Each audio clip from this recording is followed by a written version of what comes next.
Hello, everyone. My name is Megan Choy, and I'm a rising junior at the University of Wisconsin-Madison. I'm studying computer engineering, computer science, and today we're going to be talking about competitive intelligence. So what I'm going to do to begin is just intros for everyone who's on our panel today. Abbey, how about we start with you? Hi, everyone. I'm Abbey Dexter. I am the Director of Business Intelligence and Data Warehousing at Children's of Wisconsin. I've been with the organization for just over 12 years and served in different roles over that time. I entered the organization as a data analyst and then worked at combining different roles and organizing the organization structure differently, and resulted in a promotion at the same time when I received my master's degree a few years back. Amazing. Thank you, Abbey. Farhan, how about you?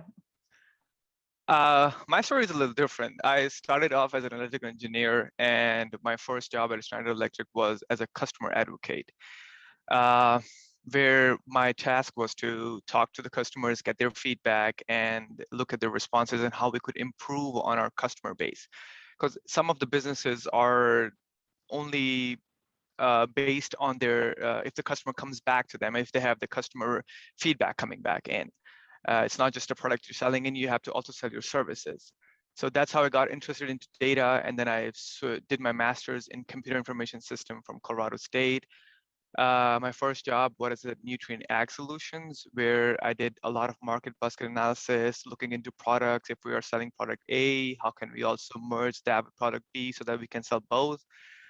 Then I found a job at NM. It has been a great journey here. I started here in 2019. I started as a business intelligence consultant. Now I'm a lead business intelligence engineer over here. Over at NM, I look at the endpoint experience domain, looking at user behavior, how they're using machines, how can we improve their user performance, and how can we better serve them in terms of what software they need. They are pre-configure their machines. So once they get a new machine, or they buy a new machine, or they're coming in as a new employee, their machine is already set up based on their roles. Very nice. Thank you for sharing. What a journey. Raymond, I'd like to hear more about you and your journey into competitive intelligence. Absolutely. Ray Roberts, currently a staff data scientist at GE Healthcare. Been there about 3 years. Prior to that was a contractor with them. So my journey to get here actually began in the U.S. military. I actually went to the Military Academy for Industrial Engineering. And then as a Special Forces officer, went overseas and began working on the ground, trying to answer what you may not think is competitive business intelligence, but how do you get information about people who don't want to give you information? So leveraging analytics in very fluid real-time world situations. And from there, after my military time in 2010, went back for my graduate studies in econometrics and data science, then continued on as a consultant, which ultimately landed me here after I learned the word data science.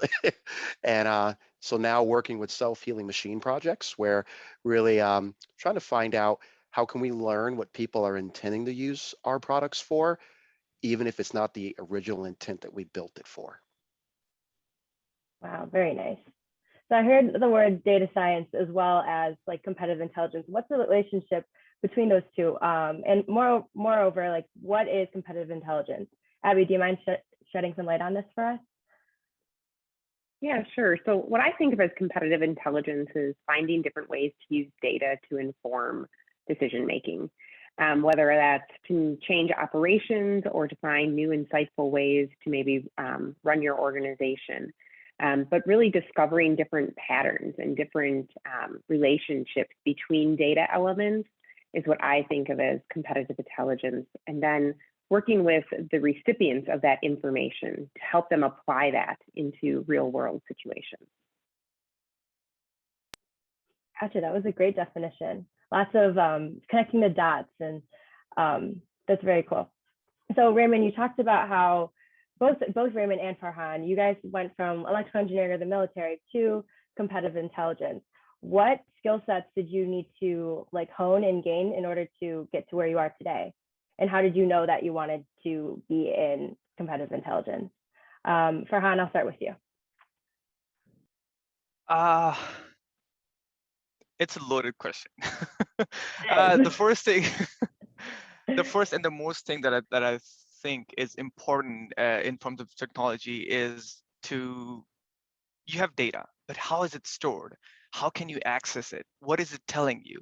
You need to think of data as in terms of it's helping you. And so to do that, you need to learn database design. And that's just one aspect of it. The other aspect of it is how do you get data into a story, into a visualizations where not just you, but other people that you're presenting it to can understand it and make some decision out of it, or else data is just data and people can make sense of it. So you need database skills and you need visualization skills to combine that complete story. As Abbey said, combining the dots, these are the dots that we have to combine.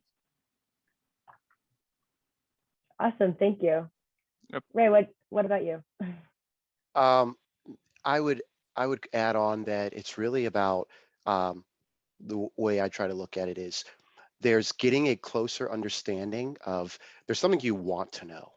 So getting as close to that analog real life truth as possible, but also where the competitive part can also really earn you some points there is having a greater awareness of what you don't know. There's a tendency to believe that because it was recorded, it's the truth. And this takes you down a kind of a philosophical rabbit hole of yes, you have quote unquote something recorded in your Excel sheets or your data warehouses, but that doesn't necessarily mean that it's a as accurate or even truthful representation of what you're interested in, nor that it was even intended to. So what I find for competitive intelligence is understanding what you have better than the next person can really take you a far way rather than always asking for more data. Wow, it was insightful. Thank you, Ray. So kind of to build off of like, knowing what you don't know and being able to like, sounds like a long-term vision. I don't know, being able to like predictively think. I don't know if that's completely correct, but those sound like some unique skills as well. And Abbey, I know you're pretty involved in like growing the talent for data science and competitive intelligence. So could you share what opportunities and roles exist in this field, and what other, if you know of other resources that people my age could utilize to kind of get involved? Yeah, what's great about this career space is there's many different opportunities that range from entry-level positions all the way up to some of the great things Raymond and Farhan have talked about. There's entry-level positions that you can do right out of high school, and opportunities to partner with the technical college system for apprenticeships and hands-on learning while you're still going to school. The jobs really progress as you start at an entry-level position, and you can build and learn upon your skills. It's something that you can continue to grow. And really the opportunities and possibilities of what you can do with data are still fairly endless.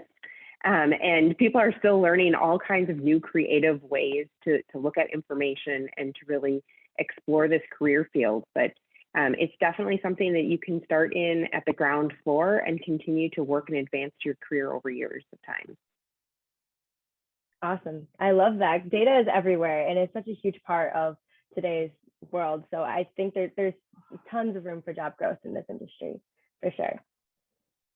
So for Farhan, what steps should one take to prepare for a role in competitive intelligence?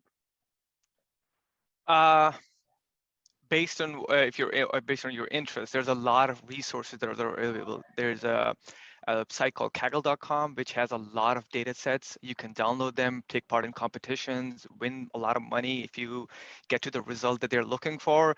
And there's a lot of free resources from Microsoft. Tableau, you have if you have a student ID, you can sign up for all those softwares and you get free subscription for a year. Use those. You have Microsoft's databases that are available. They teach you how to create a database, how to query a database, how to create visuals out of those databases. So the possibilities are limitless, and you can use a lot of other resources like Udemy to actually look at the data. And not even that, there's public data that's available on state websites, which you can download and create your own visualizations just to learn and see.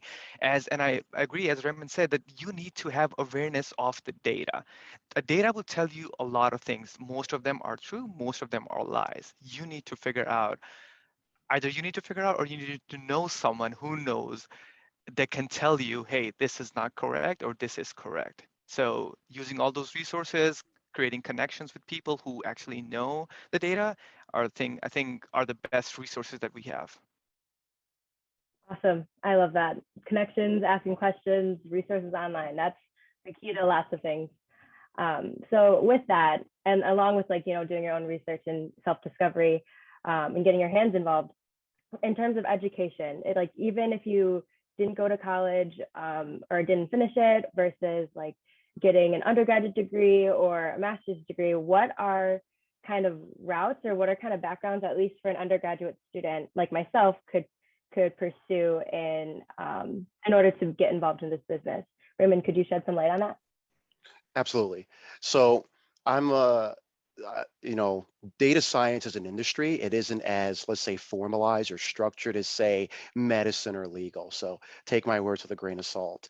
But what we found at GE Healthcare is that the more well-rounded and diverse the person, actually the better the data scientist. So we actually look for individuals with psychology backgrounds, with philosophy backgrounds. And my personal opinion is why this worked for us is because ultimately this business is about communication.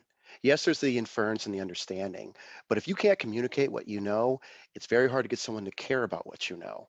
So individuals who are used to, I would say, step one, whether you come from a systems engineering background or just basic structures, that background of being able to understand patterns, but most importantly, being able to communicate it. So I would honestly tell anyone with a background where you have to communicate ideas, I would highly encourage them to get into data science. So I am pro humanities. I can teach you math. It's very hard to teach a super math person humanities on the job. Very true. Thank you for that. Abby, do you have anything else to add to this question? Because I know you're really involved with the pipeline and go. Raymond, I think, hit the nail on the head with communication, and then other backgrounds can kind of fit into that. Communication is key. One of the things we look for is people with creativity as well. So people that are creative thinkers sometimes are really good problem solvers and can approach and look at the data in different ways and maybe see things that other individuals don't see, that are in more of those black and white type of backgrounds and roles. Raymond did touch on the importance of math. I think math is something that's really important especially when you start getting into data science roles. So people who are have that math, statistics background, that makes great candidates for employees. And then really the pieces, if you're with a strong employer, they can help fill the gaps. This is a skill set that spans many different backgrounds. And what we look for is people who have the building blocks and the foundation for being future growth and development. And we just figure out which pieces do we need to build more, and we build upon those and make them into strong employees.